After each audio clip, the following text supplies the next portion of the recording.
नमस्कार, स्वागत है आप सभी को। आज की विषय है कार्तिक स्नान की अति सुंदर कथा। एक बूढ़ा था, उसकी 7 बहुएं थी।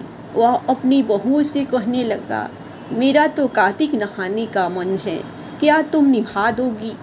6 बहुओं ने मना कर दिया। तो बड़ी बहू ने कहा, पिताजी मैं निभा दूंगी, आप यहाँ पर आकर कार्तिक नहा लेना। बूढ़ा हर रोज सुबह उठकर नदी पर जाकर नहाता और धोती उसके आंगन में सुखा देता था। जैसे धोती में से पानी गिरता वैसे वैसे आंगन में हीरे मोती गिरते।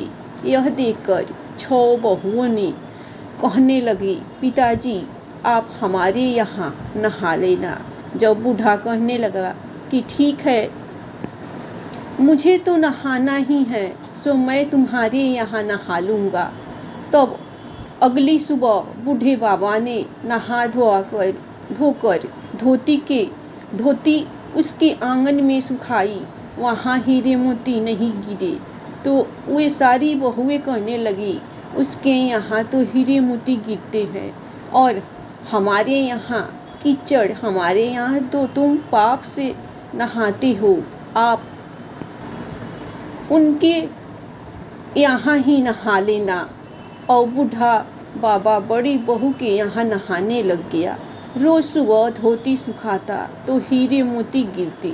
इस प्रकार कार्तिक महीना समाप्त होने को हुआ तो उसे चिंता होने लगी। बड़ी बहू ने पूछा, पिताजी अब किस बात की चिंता है? तो बूढ़ा बाबा कहता, बहू मेरा कार्तिक महीना समाप्त होने को आया और मेरा मन करता है कि मैं एक दिन सब परिवार वालों को खाने पर। तो बहू बोली, इसमें चिंता की क्या बात है, आप सब परिवार वालों को खाने का न्योता दे आओ।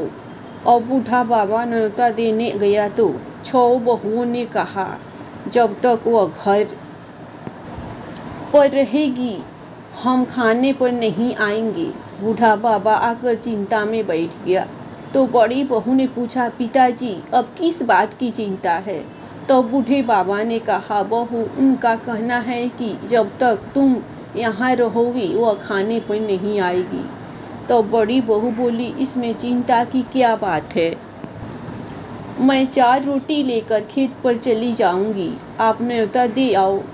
वे सारी बहुएं आई, उन्होंने कुछ तो खाना खाया और बचे हुए खाने में मिट्टी कंकड़ डाल गई।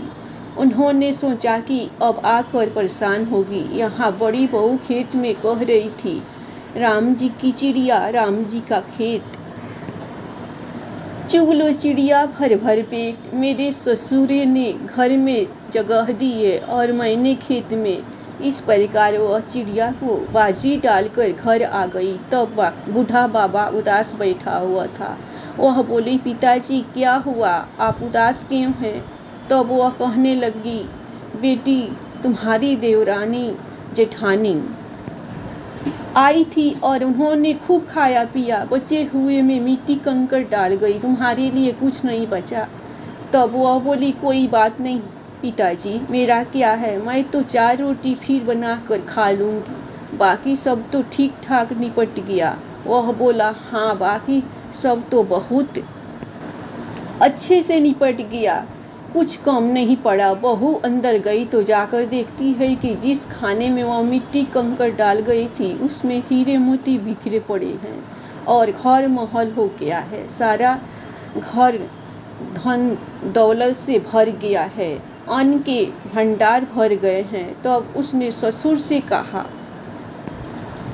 पिताजी आप तो कह रहे थे कि तुम्हारे लिए तो कुछ नहीं है, मेरा घर तो हीरे मोतियों से भर गया है, जहाँ देखें वहाँ धन दौलत की वर्षा हो रही है, अन्न के भंडार भरे हुए हैं, घर महल बन गया।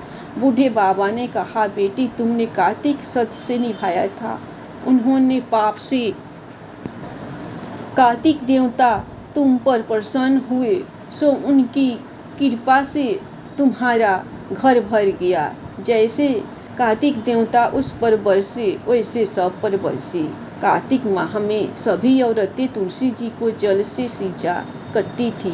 एक बुढ़िया भी थी जो कार्तिक माह में तुलसी को सींचने जाती थी, और जब वह जाती तो तुलसी माता से कहती कि हे तुलसी माता, सत्य की दाता, मैं तेरा बिरुआ सींचती हूँ, मुझे बहू दे, पीले रंग की धोती दे, मीठा ग्रास दे, वैकुंठ में वास दे, अच्छी मौत दे, चंदन का काठ दे, अच्छा राज दे, खाने को दाल भात दे, और 11 एकादशी के दिन कृष्ण का कंधा दे। बुढ़िया माँ की यह बातें सुन तुलसी माता सूखने लगी। तुलसी माता को सूखते देख भगवान ने पूछा, हे तुलसी, तुम दिन प्रतिदिन क्यों सूखती जा रही हो? तुलसी माता ने कहा कि बस मेरे मन की मत पूछो। भगवान ने कहा कि मैं नहीं पूछूंगा तो कौन पूछेगा? इस पर तुलसी माता कहती है कि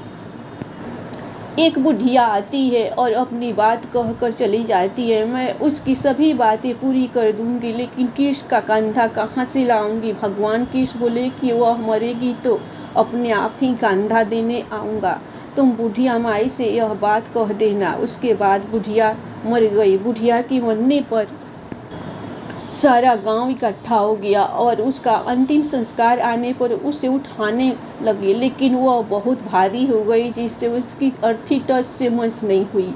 सभी बोले कि यह तो बहुत संस्कारी थी, बहुत पूजा पाठ करती थी, कोई पाप नहीं किया, फिर यह इतनी भारी कैसे हो गई? बूढ़े ब्राह्मण के भेष में भगवान आए और कहने लगे कि यह भीड़ कैसी है? तब गांव वाले बोले कि एक बुढ़िया मर गई है और वह इतनी पापी थी कि उसकी अर्थी नहीं उठ रही, बहुत भारी हो गई है। भगवान बोले कि मुझे इसके कान में कुछ कहने दो, फिर यह उठ जाएगी। भगवान बुढ़िया के पास गए और उसके कान में कहा कि माई, तू अपने मन की कर ले, पीताम्बर की धोती ले, मीठा ग्रास ले, वैकुंठ में वास ले, चटक की चाल ले, चंदन का काठ ले, झालर की झंकार ले, दाल भात को जी और कृष्ण का कंधा ले। भगवान की सभी बातें सुनकर बुढ़िया हल्की हो गई। भगवान अपने कंधे पर उसे ले गए, बुढ़िया को मुक्ति मिल गई और वह वैकुंठ को चली गई। हे तुलसी माता, जैसे आपने उस बुढ़िया माई की मुक्ति की, वैसे सभी की करना। जैसे भगवान ने उसे कंधा दिया, हमें भी देना।